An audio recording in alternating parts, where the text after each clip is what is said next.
Selamat datang di CG Channel.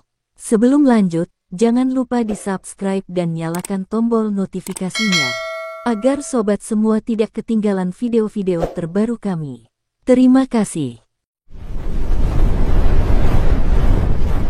Suku Bugis merupakan kelompok etnis Austronesia terbesar di antara tiga kelompok etnolinguistik utama di Sulawesi Selatan, bersama dengan suku Makassar dan Toraja. Sulawesi Selatan terletak di bagian barat daya Pulau Sulawesi, pulau terbesar ketiga di Indonesia. Pada tahun 1605, suku Bugis beralih dari kepercayaan animisme ke Islam.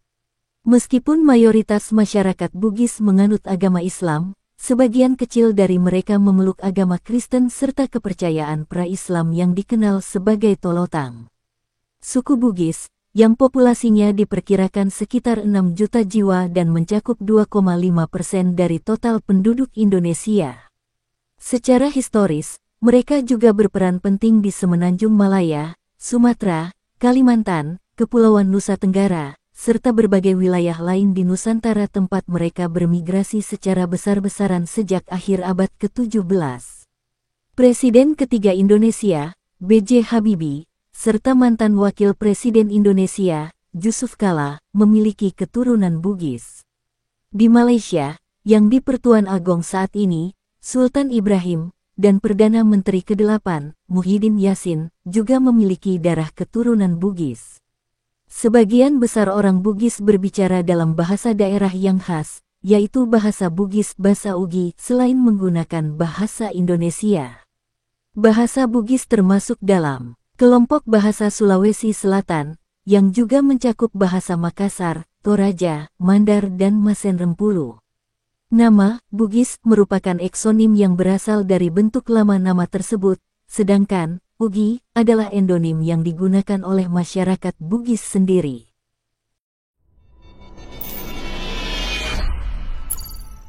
Penduduk paling awal di Sulawesi Selatan kemungkinan berhubungan dengan manusia wajak yang berasal dari ras Proto-Australoid. Beberapa artefak serpihan ditemukan di lembah Sungai Walanae dan Maros, yang diperkirakan berasal dari antara 40.000 hingga 19.000 SM.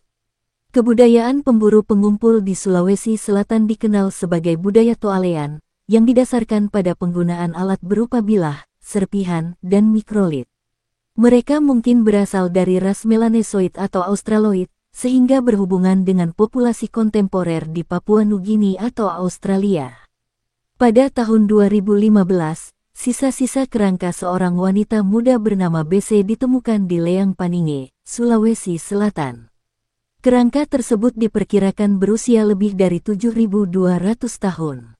Setengah dari DNA-nya diidentifikasi memiliki keterkaitan dengan penduduk asli Australia, masyarakat di Papua Nugini, dan Pasifik Barat, serta menunjukkan adanya garis keturunan manusia yang sebelumnya tidak diketahui, yang bercabang sekitar 37.000 tahun lalu.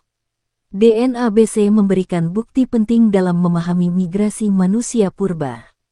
Kedatangan orang-orang Austronesia ke Sulawesi Selatan membawa perubahan signifikan dalam sejarah wilayah tersebut.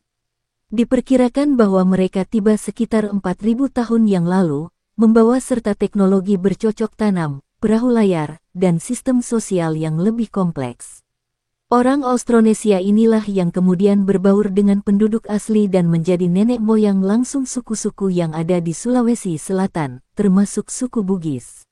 Migrasi dan penyebaran budaya mereka memiliki dampak besar terhadap perkembangan bahasa, budaya, serta struktur sosial di wilayah ini. Christian Pelras, seorang antropolog, mengajukan hipotesis bahwa Proto-Bugis kemungkinan tiba dari luar negeri, mungkin dari Kalimantan, ke pesisir barat Sulawesi Selatan. Kedatangan mereka didorong oleh keinginan untuk mengendalikan sumber daya mineral dan alam di daerah pedalaman. Seiring dengan penyebaran mereka ke interior wilayah yang kini dikenal sebagai pusat Bugis, kelompok ini semakin terpisah dari saudara-saudara mereka yang bersebelahan, seperti suku Makassar, Mandar dan Toraja. Pada saat yang sama, Proto-Bugis mulai mengasimilasi suku Austronesia yang sebelumnya berada di daerah yang jarang penduduknya, suatu proses di mana populasi asli secara bertahap mengadopsi bahasa dari pendatang baru. Dengan demikian, terbentuklah identitas bibrida melalui etnogenesis, yang menggabungkan unsur-unsur asli dari masyarakat pribumi dengan teknik, barang, dan ide baru yang dibawa oleh pemukim baru, termasuk tenun, pengerjaan logam, dan doktrin teologis. Meskipun demikian, masyarakat tetap terbagi antara dua kelas utama, yaitu kaum bangsawan dan rakyat biasa. Tanah leluhur suku Bugis terletak di sekitar Danau Tempe dan Danau Sidenreng di Depresi Walanae di semenanjung barat daya Sulawesi. Disinilah nenek moyang suku Bugis saat ini menetap, kemungkinan pada pertengahan hingga akhir milenium kedua SM. Wilayah ini kaya akan ikan dan satwa liar, dan fluktuasi tahunan Danau Tempe, yang merupakan danau penampung untuk Sungai Bila dan Walanae, memungkinkan penanaman padi secara spekulatif. Sementara perbukitan dapat digunakan untuk bercocok tanam dengan sistem ladang, penanaman padi sawah, serta berburu dan mengumpulkan hasil hutan. Sekitar tahun 1200 Masehi, ketersediaan barang-barang impor bergengsi, termasuk keramik Cina dan Asia Tenggara serta tekstil blok cetak dari Gujarat, ditambah dengan penemuan sumber biji besi baru di Luwu, memicu revolusi agraria. Revolusi ini meluas dari kawasan danau besar ke dataran rendah di timur, selatan, dan barat Depresi Walanae. Proses ini mendorong perkembangan kerajaan-kerajaan utama di Sulawesi Selatan dan transformasi masyarakat adat menjadi proto-kerajaan yang bersifat hierarkis dalam kurun waktu 400 tahun berikutnya.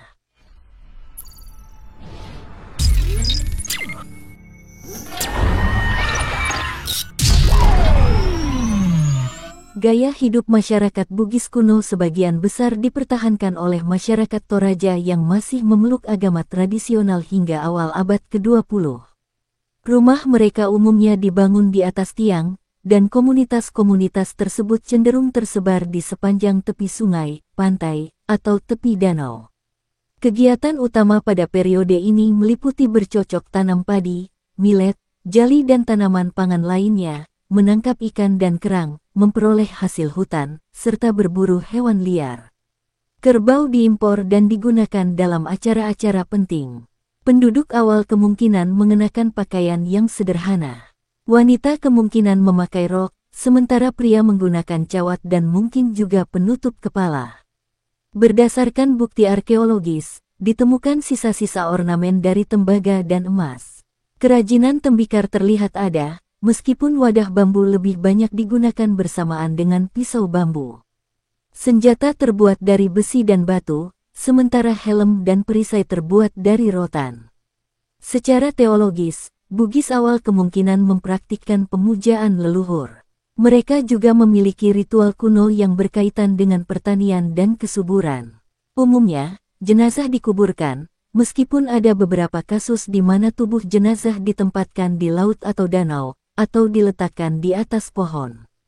Praktik pemakaman lainnya termasuk pembakaran, terutama untuk para penguasa. Meskipun terletak di komunitas yang jarang penduduknya, mereka tidak hidup dalam isolasi mutlak dari dunia luar. Sebaliknya, perdagangan dan komersial dianggap sangat penting dan memiliki peran sentral dalam masyarakat. Temuan arkeologis di dekat Kabupaten Bantaeng dan Kabupaten Bulukumba di Ara mengungkapkan artefak kuno yang berasal dari tahun 300 hingga 100 SM, menunjukkan bahwa bagian selatan Sulawesi memainkan peran integral dalam poros perdagangan maritim Asia Tenggara awal. Terdapat juga jejak keramik dan tembikar Cina serta kerajinan Asia Tenggara daratan yang diimpor ditemukan di pemakaman pra-Islam. Namun, berbeda dengan sebagian besar Asia Tenggara, indikasi bahan-bahan Hindu dan Buddha cukup jarang ditemukan dalam budaya Sulawesi Selatan. Sistem tulisan lontara, beberapa nama dan kata, serta beberapa patung Buddha dari perunggu yang ditemukan di Mandar dan Bantaeng hanya menunjukkan adanya hubungan perdagangan dengan Kepulauan Asia Tenggara Barat dan kehadiran orang asing. Meskipun mereka memperoleh manfaat dari hubungan perdagangan tersebut, kemungkinan besar mereka menolak asimilasi budaya eksternal. Dengan demikian, elemen-elemen luar hampir tidak mempengaruhi perkembangan agama asli dan kerajaan-kerajaan adat di wilayah tersebut. Intensitas perdagangan awal menyebabkan perubahan bertahap dalam hal pengembangan ekonomi, struktur sosial dan kepentingan politik di antara masyarakat Sulawesi Selatan, yang secara mendasar menyebabkan kemunculan dan perkembangan kerajaan, dinasti dan politi Bugis. Kemajuan aktivitas perdagangan antar pulau dan meningkatnya interaksi dengan jalur sutra maritim kemungkinan merupakan faktor utama yang berkontribusi pada kemakmuran ekonomi bagi beberapa komunitas utama di Sulawesi Selatan. Periode antara tahun 1200 dan 1600 menyaksikan perubahan radikal dalam lanskap politik Semenanjung Selatan, Sulawesi. Perdagangan di Sulawesi Selatan didasarkan pada ekspor barang langka, sebuah usaha yang dengan mudah dikuasai oleh kelas pemerintahan eksklusif. Struktur administratifnya cukup dasar, sebagian besar kerajaan bagian berbentuk kepemimpinan lokal yang kecil.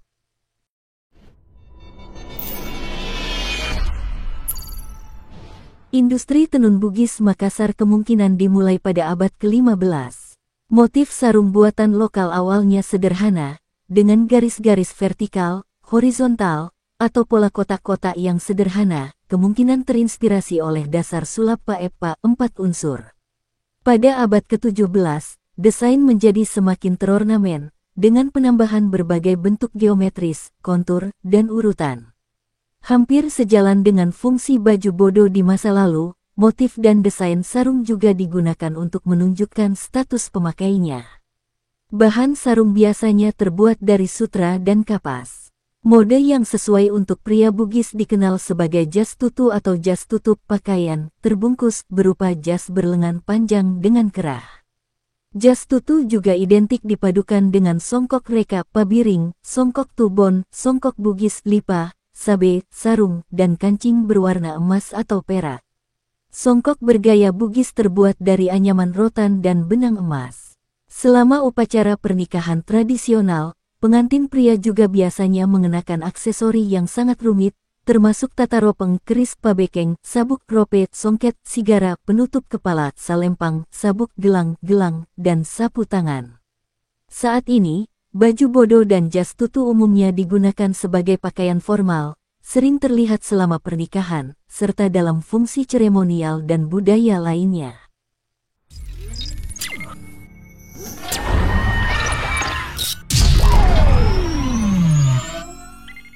Orang Bugis masa kini umumnya bilingual.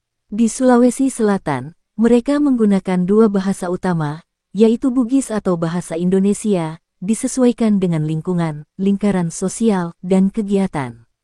Bahasa Indonesia umumnya digunakan dalam situasi resmi, sebagai bahasa pendidikan formal, administrasi, media massa, dan sastra modern. Bahasa Indonesia juga umum digunakan saat berkomunikasi dengan penutur non-Bugis. Dalam setting informal dan santai di sekitar lingkaran penutur Bugis, alih kode adalah hal yang umum, atau mencampurkan elemen dari kedua bahasa dalam berbagai derajat, seperti berbicara bahasa Indonesia dengan elemen yang kuat dari bahasa Bugis dan sebaliknya. Di Provinsi Sulawesi Selatan, afiks seperti kiko, na, ji, mi, del, digunakan dalam campuran bahasa Indonesia Bugis Makassar. Aksen Bugis Makassar, yang dikenal sebagai okots, juga terlihat dalam penggunaan pengucapan eng yang lebih kuat dalam beberapa bagian ucapannya. Pola ini tidak terbatas hanya di wilayah Sulawesi Selatan, tetapi juga dapat terdengar di bagian lain Indonesia dengan populasi Bugis yang terlihat. Di luar provinsi, campuran bahasa ini tidak hanya dipengaruhi oleh bahasa Indonesia, tetapi juga oleh jejak bahasa lokal dan dialek lain yang terintegrasi dengan bahasa Bugis diaspora. Demikian pula, di luar Indonesia, campuran bahasa ini juga dapat terlihat di Malaysia dan Singapura, yang memiliki komunitas Bugis yang cukup besar. Selain dipengaruhi oleh bahasa Indonesia, komunitas Bugis di negara-negara ini juga dipengaruhi oleh bahasa Melayu dan dialek lokalnya. Di luar tanah leluhur mereka di dataran rendah Sulawesi Selatan, bahasa Bugis, dialek, dan campurannya ditemukan di seluruh jaringan diaspora dan enklave etnis di Sulawesi dan seluruh Asia Tenggara Maritim. Namun, saat ini ada kecenderungan pergeseran bahasa yang nyata di antara diaspora di luar Sulawesi Selatan, sehingga pemahaman dan penguasaan bahasa Bugis dapat bervariasi berdasarkan latar belakang pribadi, paparan, minat, dan kontak dengan bahasa leluhur mereka. Dalam budaya tradisional Bugis Makassar, tekstil dan pakaian dihormati dan memiliki tempat khusus dalam masyarakat. Secara historis, warna dan motif yang dikenakan oleh pemakainya memiliki indikator penting dan berfungsi sebagai simbol penentu identitas, usia, dan status seseorang.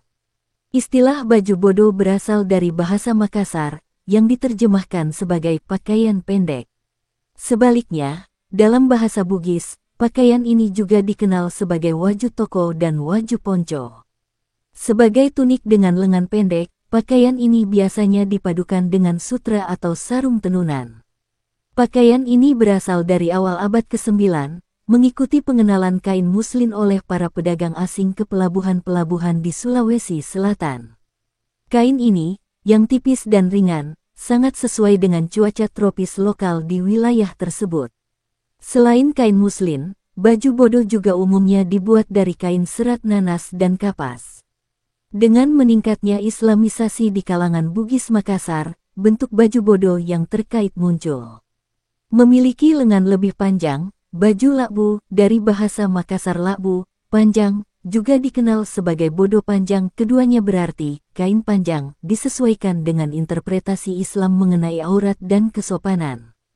Baju lakbu juga tradisionalnya terbuat dari sutra, berbeda dari kain semi-transparan dan tembus pandang dari pendahulunya.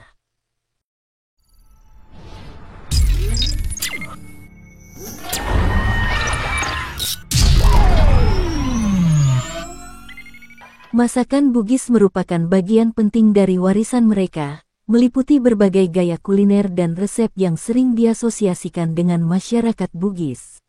Masakan ini memiliki banyak kesamaan dengan tradisi gastronomi yang ada di sekitar Makassar, Mandar, dan Toraja. Banyak hidangan yang berkembang secara lokal di Pulau Sulawesi, dengan fokus pada bahan-bahan asli, sementara yang lainnya menunjukkan pengaruh luar yang lebih kuat dan disesuaikan dengan selera lokal. Teknik memasak asing dalam masakan Sulawesi Selatan dapat dilihat dari adopsi jalangkote, pai kecil yang digoreng yang diadopsi dari Portugis papeda. Isian jalangkote biasanya terdiri dari bihun, menunjukkan pengaruh Tiongkok dikombinasikan dengan irisan sayuran, telur rebus dan daging cincang. Sementara itu, elemen India terlihat dan ditunjukkan dalam hidangan lokal, seperti gagape, topalada dan juku palumara. Ada juga berbagai jenis hidangan yang menandakan asal-usul lokal. Kue beras sangat populer dengan hidangan seperti burasa dan tumbu, lapa-lapa, langka. Kue beras ini dikukus dan dibungkus dalam wadah daun dengan santan, memberikan rasa yang kaya dan gurih. Biasanya disajikan sebagai pengganti nasi putih dan dimakan bersama sup atau hidangan sampingan lainnya. Bentuk kue beras yang menonjol di komunitas Bugis Makassar termasuk gogos, beras ketan yang dipanggang dengan isian ikan, dibungkus dalam daun pisang. Ini umumnya dimakan sebagai camilan. Panjang garis pantai di Semenanjung telah berkontribusi pada industri perikanan yang besar di wilayah tersebut, menjadikan produk laut sebagai bagian penting dari makanan.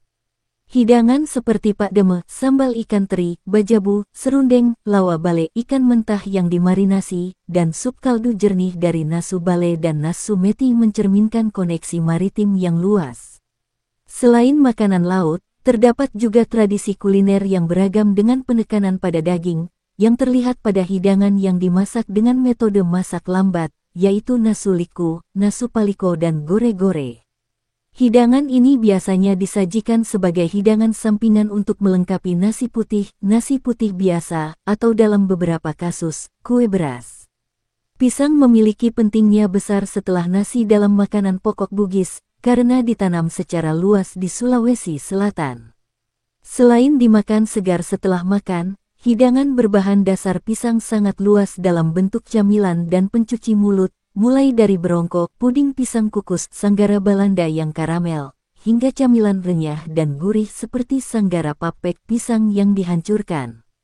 Hidangan populer lainnya yang terkait dengan Bugis termasuk hidangan bubur, barobo, bubur nasi dan jagung, dan kapurung yang berbasis sagu, serta kue tradisional, terutama kue Bugis, kue dange, kue sikaporo dan bolu peka.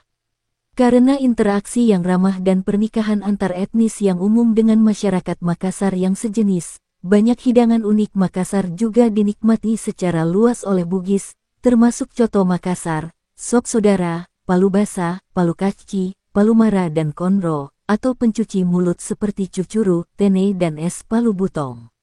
Di luar tanah asalnya, burasa, dan hidangan tradisional Bugis Makassar lainnya juga umum disajikan sebagai hidangan upacara oleh komunitas diaspora mereka.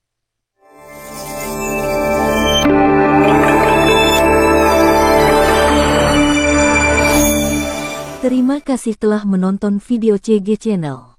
Mohon maaf kalau ada salah-salah kata.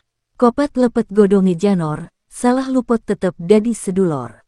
Dukung terus channel ini dengan cara like, komen, subscribe dan nyalakan tombol notifikasinya. Agar panjenengan tidak ketinggalan video terbaru dari CG Channel. Akhir kata, Assalamualaikum warahmatullahi wabarakatuh. Sampai jumpa di segmen berikutnya.